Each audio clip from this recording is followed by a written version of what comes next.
Betker and Gene Lockhart.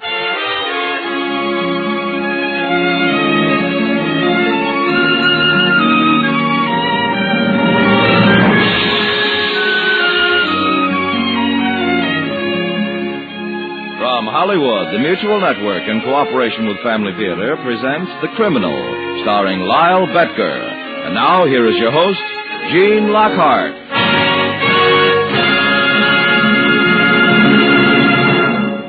Thank you, Tony Lafrano. Family Theater's only purpose is to bring to everyone's attention a practice that must become an important part of our lives if we are to win peace for ourselves, peace for our families, and peace for the world.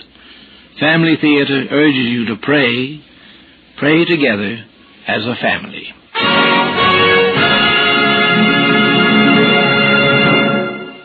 And now to our transcribed drama, The Criminal, starring Lyle Betker as Alan.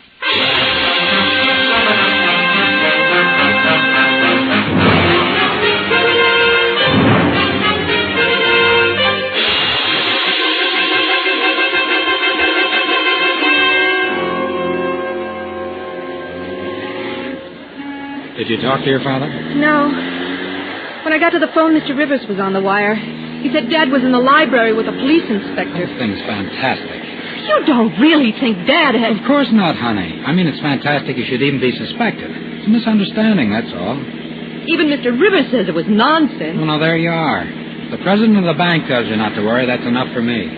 After all these years, to be accused, even to be accused of embezzlement... It's a mistake, Paula. And he hasn't really been accused. But the money's missing. They'll find who took it.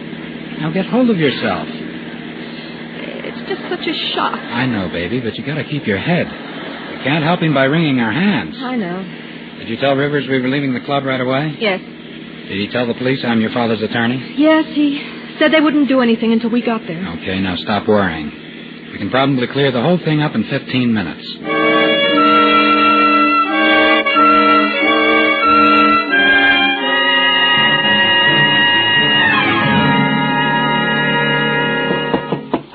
Yes? Alan. I understand the police are still questioning him. Yes, in the library. Isn't Paula with you? No, she went upstairs. She's pretty upset. I can imagine.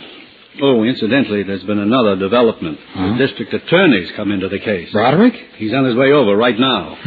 He doesn't waste any time. I'm thinking the same thing. How did he get a hold of this so quickly? When did you first learn of it? The bank examiner called me this afternoon about 4. He might have called the DA at the same time. Even so, it's so quick. Almost as if Broderick was waiting for it. You think he might be trying to make some political hay out of this? Why shouldn't he? It's perfect. You're running against him this fall. Jim and I are your biggest backers. I know, but even so, there's no possibility that Mr. Gray would... But I'm thinking how it can look, or how Broderick can make it look, if he presses for an indictment. Let him press. We'll laugh him out of court. I hope so. Yes? I'm glad you're here, Alan. Mr. Gregg. Jim, come in. Sit down. How'd it go? Pretty embarrassing yet, I can tell you that. Someone looks you in the eye and all but says you're a thief, and you get to feeling like one. Now, don't let it get you down. First of all, there's not a scrap of evidence. The money's missing, Alan. That's evidence. I know if I were a policeman, I'd think so. It's a bad dream, Jim. It's a nightmare. Mr. Gregg, listen. Who could have taken it?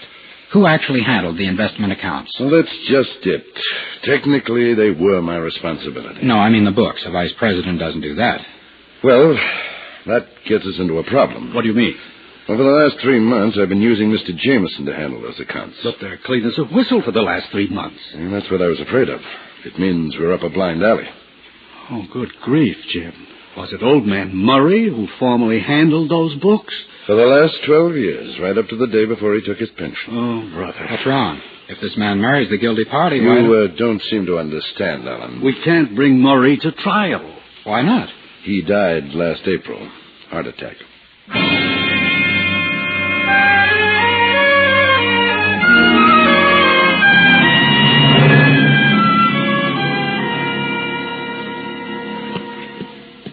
Oh, Broderick. You all through? Yes. Could I talk to you privately for a moment? All right. Let's go out to your car. Let's keep it short, huh? Pretty late. You're the one who's kept us up. Just doing my job. All right, so now you've done your job. I've let you fire questions at my client in his own house for the last 2 hours. Thanks for the cooperation, Mr. Michaels. And you've come up with exactly nothing. I wouldn't say that. Oh, Broderick, use your head. I can understand a little publicity seeking, but not a thing Look, like... Michaels, I didn't take the $200,000. And neither did Mr. Gregg. The man's one of the foremost investment counselors in this state. He's got a spotless reputation. They all have until they're caught. It was Murray, his bookkeeper. The thing's so plain it's childish. Murray handled the accounts, kept the books. And then very conveniently died 4 months ago. What of it? I don't like it, that's what of it. The built-in patsy. The little man who isn't there. And who can't be put on trial. That's what you really don't like, isn't it? Now, don't get silly. There's no trial, there's no headlines, and we can't have that. It wouldn't be your thinking of headlines, would it? And how to keep your future father-in-law out of them? All right. I'll tell you what I'll do. I suppose no matter how much mud you'll have to throw, you're going to try for an indictment. I think I can get one. If I promise to withdraw from the race for district attorney, would you drop this thing? You've got me all figured out, haven't you, Michael? I think it's a fair offer. That's why you're going into it. I'm just a political hack. Night school lawyer who couldn't make a living if he weren't on the state payroll. Now, let's keep personalities out of this. I've made your proposition. That's right. And it's about the dirtiest one I've had this week. I think you know why I'm doing this. I don't care why you're doing it. You're doing it.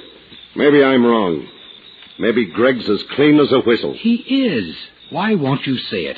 Because I don't look at it the way you do. But you're just going to injure the man needlessly. You're making a mistake. I hope you're right. You won't believe it, but I always hope an accused man is telling the truth when he claims to be innocent. Even when he's backing your political opponent? Maybe Gregg never told you. Told me what? 12 years ago, he backed me for district attorney. And he's only asked me to do one thing all the time I've been in office. This is a nice way to show your gratitude. It's the only way I can. How do you figure? The thing he asked me to do was a good job.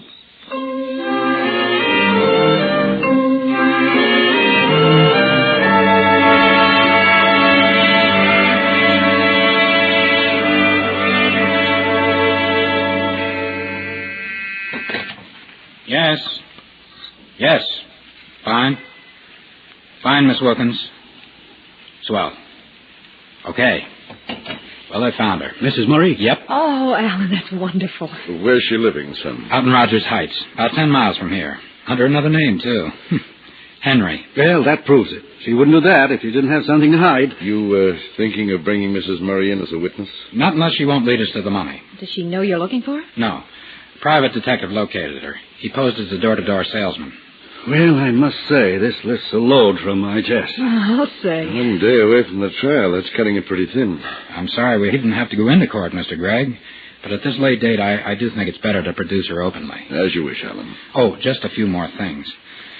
Now, we're going to have to spar with Broderick for a day or so, unless the Murray woman gives us all the information right away. I understand. I'm going to drive out there as soon as I can, so I won't hold you folks too long. Ask anything you want, Alan.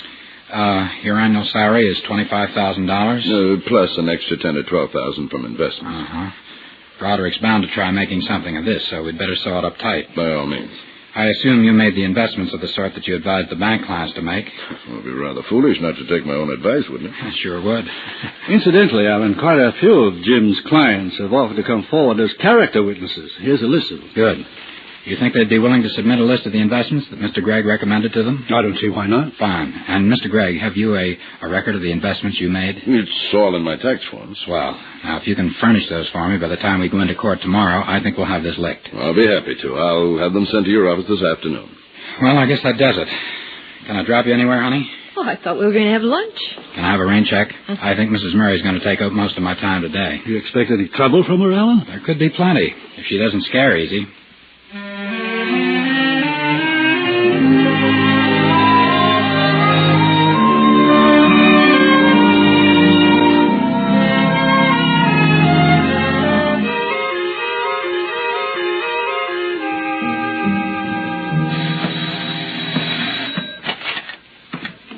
Yes? Mrs. Henry?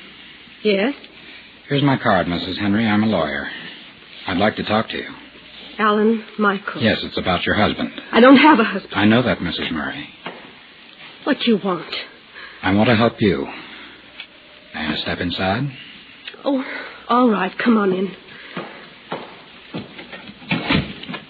Now, what about my husband? Mind if I sit down? Oh, suit yourself. Thank you. I take it you've seen a newspaper in the last few days? You mean about Mr. Gregg? He goes on trial tomorrow morning. He'll be all right. They'll never convict him. The district attorney's going to try pretty hard. If he's innocent, they won't convict him. Maybe not. But they'll drag him through the mud, and even if he's finally acquitted, it'll probably ruin him. Why? Because there'll always be doubt in people's minds. They'll always wonder. Can't stop people from doing that. Yes, you can. You can prove someone else was guilty. I don't know what you're talking about, mister. I'm talking about your husband, Mrs. Murray. Get out of here. Now, that won't do any good. I'm trying to be polite about this. The insurance people won't be. What insurance people? The ones who have to make good that $200,000 your husband stole. Oh, you're bluffing. I haven't got anything to bluff with, Mrs. Murray. I'm just telling you how it's going to be. I don't know anything about it. They'll hound you to death. They've been robbed. But I don't know where it is. Oh, Joe told me once he made some money on investments, but it wasn't that much. Then why did you change your name and move away? I just wanted to. Now, look, Mrs. Murray. They can't hurt your husband anymore. But they can hurt me. Not if you weren't in on it. Well, during the last few years, Joe seemed to have a little more money, but it was just a little more. And the rest of it's got to be somewhere. Well, all I've got's his pension and the insurance. His papers might prove it. I don't know where they are. He hasn't got any papers. Mrs. Murray, listen to me.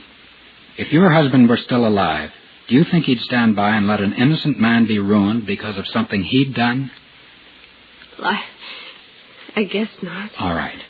But now it's too late for your husband to make that decision.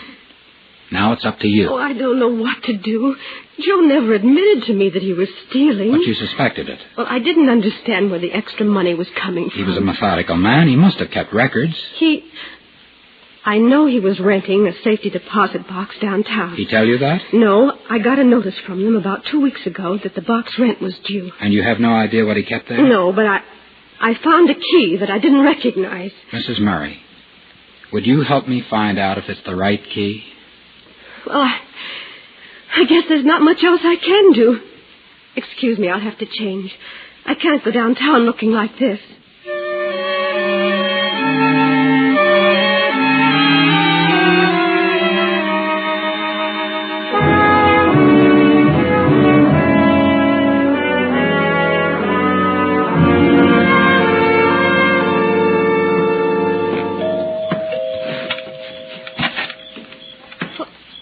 Mind if I come in, Paula? Well, of course not, dear, but it's almost 1 a.m. Well, what's wrong? Is your dad still awake? No, he went to bed about an hour ago, but I think he's reading. Has Mr. Rivers called?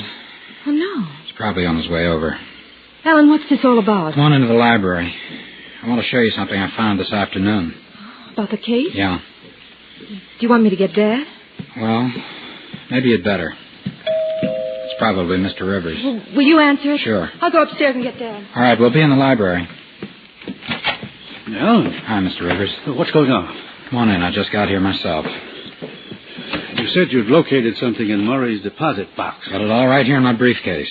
Paula went up to wake Mr. Gregg. They'll be right down. You think you can prove Murray was the person who took the money? No question about it. Ellen, I can't tell you how proud and grateful... Now, you'd better say the congratulations until you hear the whole story, Mr. Rivers. What do you mean? Well, this is an unexpected visit, Ed, Alan. Jim, he's got it. Murray's the man. Is that what you were going to show me, Alan? That and a few other things. Would you all make yourselves comfortable? How did the interview go with Mrs. Murray, Alan? Very productive. Now, it seems that Murray kept records in a deposit box. Very complete records of the money and what he did with it. You think the evidence is airtight? As far as it goes, yes. If Murray were alive, we could take him into court and prove he was an embezzler. But it would still leave quite a few questions unanswered. What do you mean, Alan? Well, I went downtown with Mrs. Murray, and we opened the deposit box. All I found were these investment receipts, records of stocks and bonds that Murray had bought with the stolen money. They were sizable transactions and very successful, too. That's strange. Murray was hardly what I'd call a shrewd financial analyst. That's the way it hit me, Mr. Rivers. So I assumed if he was a thief on one count, he wouldn't stop at helping himself to any advice that might have been available. You mean financial advice? Yes, it occurred to me, Mr. Gregg, that he might have kept close tab on the advice you were giving to your clients and using that without you knowing it. I suppose that's possible. I keep such information very confidential, though. Of course, Once the transaction is complete and the purchase is credited to their account, then Murray would know about it. He was the man who kept the record. That must have been it, Jim. That's the only way he could have done it. Well, that's the way it looked to me. But there was one thing that didn't fit. What? The money. That's what stopped me. The money itself had just vanished. Well, maybe he spent it. On what? His way of life improved a little, but not $200,000 worth. Well, he might simply have hidden the money in a shoebox or something. I thought about that, too, but it didn't make sense. He wouldn't have had to. How do you figure that? Murray made enough to return the stolen money, or at least a lot of it, and still be ahead of the game, way ahead. So why didn't he return the money? I can't imagine. It would have been simple if he'd wanted to. Exactly. So the only answer that made sense is that he didn't have it to return. Well, I'll admit it's a puzzle, Alan, but it still doesn't alter the fact that Murray took the money. You say you've got proof of that. Yes, but I still didn't know where the money went. What became of it? So I got to wondering about those investments. What do you mean? I mean, I got checking the purchase dates of Murray's investments against those of your father's clients. What did you expect to learn from that? Well, for one thing, I noticed that most of Murray's transactions were short-term investments. He'd buy a stock, hold on to it for a few days at the most, and then unload it, usually at a profit. That's not uncommon. Do many of your clients do that, Mr. Gregg? Yes. I've occasionally done it myself. Of course, you have to know what you're doing. That's what I mean. It takes knowledge and timing. Oh, yes, indeed. What do you mean timing, Alan? I mean, it has to be done quickly. You have to know when to buy and when to sell, or you won't make any profit. Oh. Well, sometimes it's just a matter of hours, isn't it, Mr. Gregg? Well, it's infrequent, but yes, sometimes. I noticed that none of Murray's short-term transactions ever ran for more than a few days. I mean, between the time he bought the stock and then sold it. Alan, what are you getting at? Well, I'm just trying to figure something out. Well, can't you tell us what it is? All right, Paula. I'm trying to figure out why your father freely gave Mr. Murray the same financial advice he gave in confidence to his paying clients. Gave Mr. Murray? Alan. Son, aren't you jumping at rather rash conclusions? I hope I am, Mr. Gregg. But look at these purchase dates in some of Murray's receipts. Now, here. Take this one, the oil stock. March 10th last year. Now, look at this list of purchases that one of your clients gave Mr. Rivers. Same date, same stock, March 10th. But Dad told you Murray handled the record. That's right. But if this client bought the stock on March 10th, Murray wouldn't receive the purchase slip from the man's broker for 2 or 3 days. Yet Murray went ahead and bought the same stock on the same day the client did. Well, that doesn't prove anything. It could be a coincidence. Sure it could, and so could all those other transactions. Murray must have got the information some other way. In heaven's name. How? Can you think of any other way, Mr. Gregg? Well, not offhand. Murray stole it. What's the difference? How, Alan? The difference is that I'm supposed to go into court and defend your father on a charge of embezzlement tomorrow. Alan, I can't believe this is you talking. It's not me talking, Paula. It's the evidence. Now, when I produce this against Murray tomorrow, Broderick's going to ask what became of the money. We've got to be able to prove that Mr. Gregg wasn't in collusion with Murray. Collusion? That's the word Broderick will use. Alan, I can't listen to any more of this. Don't you trust Dad? Do you think he's a thief? I think he's in trouble. Just because of the dates on those purchase slips? Not only that. What do you mean? Yes, son. What do you mean? Outside of your income tax forms, have you any proof of these investments? Proof? What kind of proof? Purchase slips, like Murray's and your clients. Well, what other proof would you want? If I paid taxes on the money, That still wouldn't prove where you got it. Didn't you keep records of the transactions, Jim? Well, naturally, but I saw no point in keeping them indefinitely, at least not the purchase slips themselves. What about the brokerage house you dealt with? They'd have records of the transactions, wouldn't they? I don't deal exclusively with one house. No matter how many there were, we could run them down. Well, to be frank, I don't always make the purchases in my own name either. If brokers know a financial expert is hot on a certain investment, it might cause a run on the thing. Well, what other names did you use? Look, Alan, it would be such an involved operation. Why is it so important? Aren't my own tax records sufficient? I don't believe Broderick would think so. Oh, why not? Because the amount you declared as investment profit over the last 10 years is very close to the amount that's been stolen. I see. Jim. Yes, Ed. Why did you do it? It's not easy to explain. Oh, Dad. I'm sorry, Paul. I guess I always knew I'd have to do this someday, try to make you understand. But why, Jim, why? Because I was afraid. Afraid? Oh, not like you think. I wasn't afraid the way Murray was. You and Murray did work together, sir? Well, not at first. Not until after I caught him. I found he was juggling the books. When was this? Over 10 years ago. I went to him and I told him he'd have to return the money or go to jail. Why didn't you report him? I felt sorry for him, and in a way I admired him.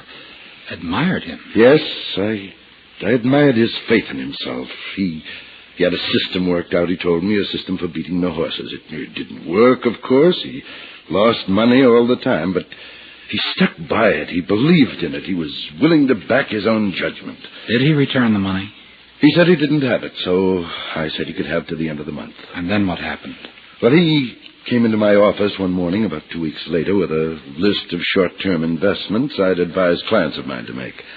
Murray remarked that if I'd had the capital to make those same investments myself, I'd have realized a profit of almost 100%. Then he gave you the idea of cashing in on your own know-how. Well, he at least planted the germ of the idea.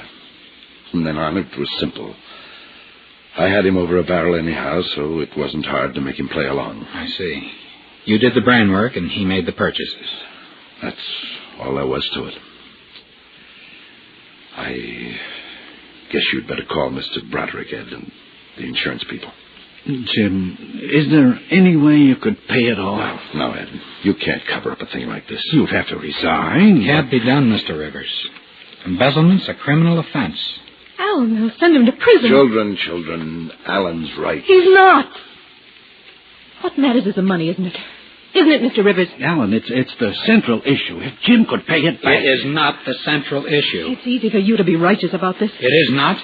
It's the toughest thing I've ever had to do in my life. Alan, let's stop to consider the consequences. What do you think I've been considering? Have you considered that you'd lose me? Have you thought about that? Would I lose you, Paula?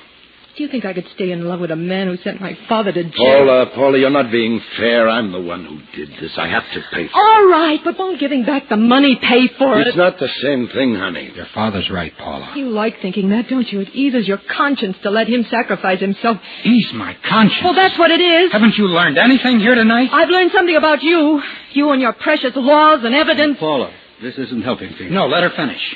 What else have you learned? What do you mean? Have you learned what happens to a man when he's afraid to believe in himself? Are you trying to say that's what's wrong with you? It was.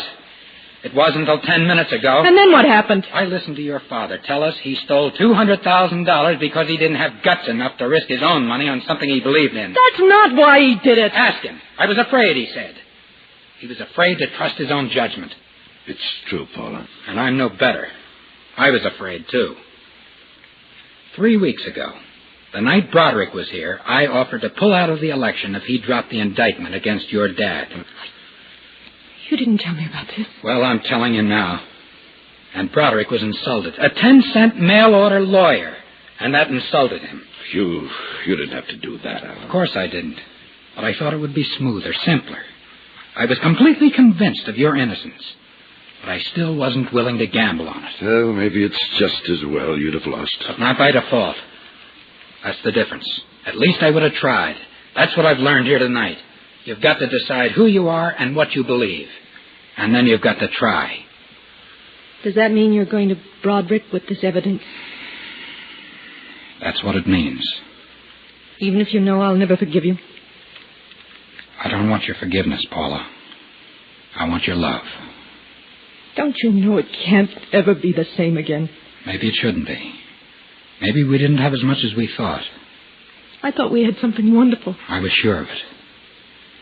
I'm sorry, Paula. Alan. Yes, sir?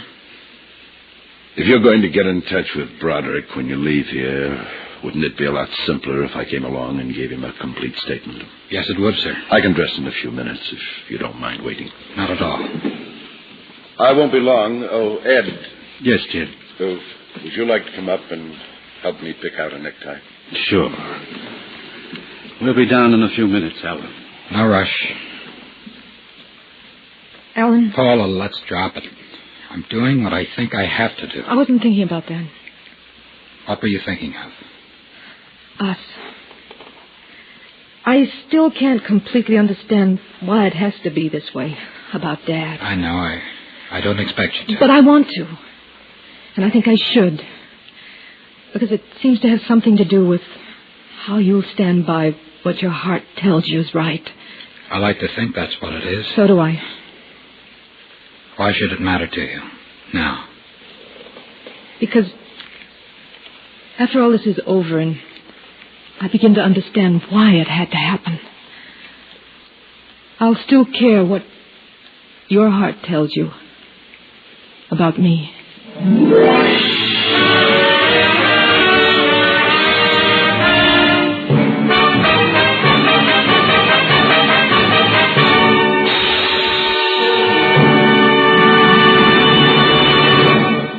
This is Gene Lockhart again.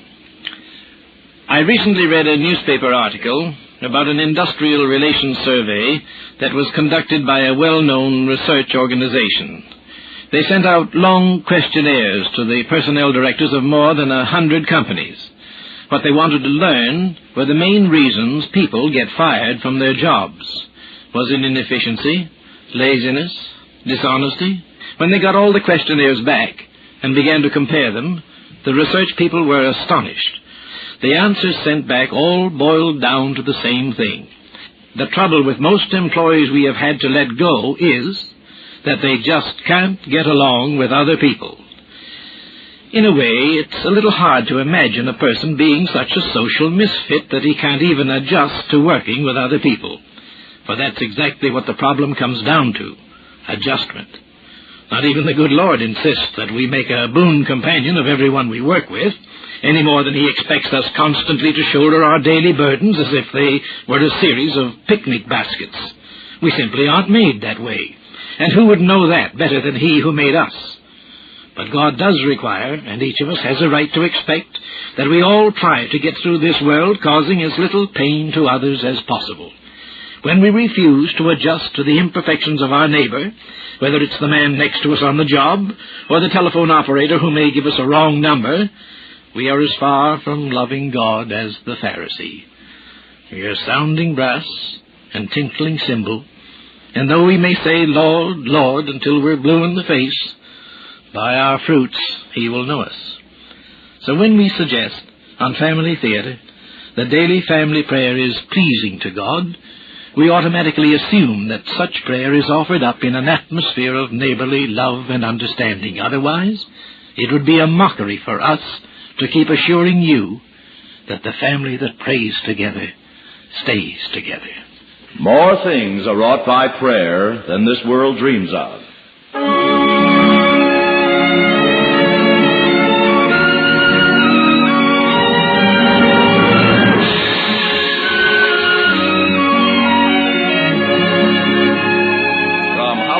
Family Theater has brought you transcribed The Criminal, starring Lyle Betker. Gene Lockhart was your host. Others in our cast were Gene Bates, Margaret Brayton, Herb Butterfield, Ted DeCorsia, and Don Kirk.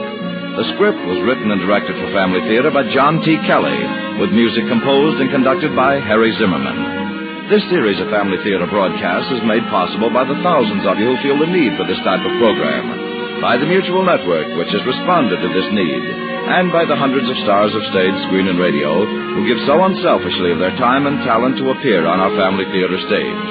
To them and to you, our humble thanks.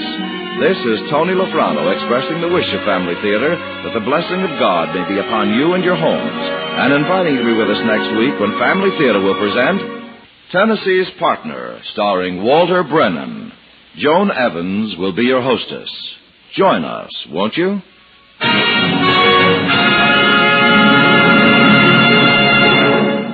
Family Theater is broadcast throughout the world and originates in the Hollywood studios of the world's largest network. This is Mutual, the radio network for all America.